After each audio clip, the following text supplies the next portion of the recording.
আসসালামু আলাইকুম ওয়া রাহমাতুল্লাহি ওয়া বারাকাতুহু। প্রিয় কাছের মানুষজন, আশা করি সবাই ভালো আছেন। আলহামদুলিল্লাহ আমিও ভালো আছি। তো আমরা যখন ডিউটি শুরু করি আর কি, তো ডিউটির মাঝখানে আমাদের ব্রেক দেয়।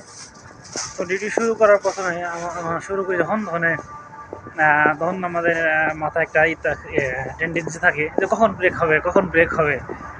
এরকম একটা টেনশন থাকে যে কখন ব্রেক হবে, ওই আশাটা থাকে আর কি, যে তাড়াতাড়ি আসুক, মানে আমরা ব্রেকে যাবো।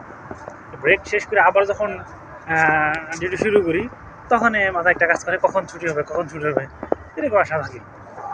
তো এরকম আশা নিয়ে আমরা ডিউটি পড়া শেষ করে চলে যাই ওই রুমে। এটা হচ্ছে আমাদের ডিউটি অবস্থাতে আমাদের আশা। আর প্রবাসের আশা হচ্ছে কবে ছুটি হবে, কবে ছুটি হবে, কবে বাসায় যাব, এরকম একটা আশা। এই আশার মাধ্যমেই আমাদের প্রবাস জীবনের দিনগুলো কেটে যায় আর কি। তো আশা নিরাশা ভরসা সব কিছু মিলেই জীবন। প্রবাস প্রবাসে এসে মানুষ মানে ভালো কাজ করুক বা খারাপ, মানে কষ্টের কাজ করুক বা সহজ কাজ করুক, সেটা কিন্তু বড় কথা না। বড় কথা হলো প্রবাসটাই একটা কষ্ট। এই জন্য আসলে প্রবাস নামটাই অন্যরকম আর কি। তো প্রবাসে সকল ভাই বোনদেরকে জানাই আন্তরিক ভালোবাসা।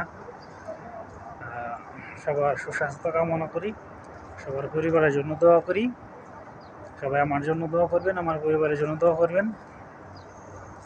সবার প্রবাস জীবনটা ভালো কাটুক, সফল হয়ে দেশে ফিরবেন, এটাই আশা করি। তো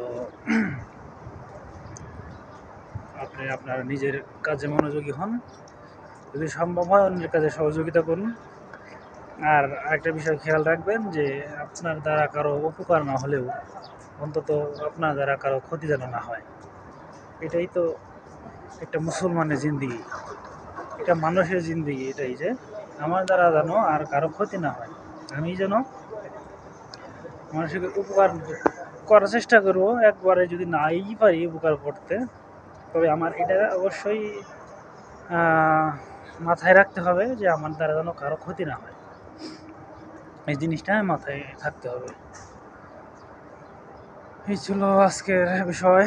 তো আপনারা ভালো থাকবেন, আপনাদের আশেপাশের মানুষগুলোকে ভালো রাখবেন।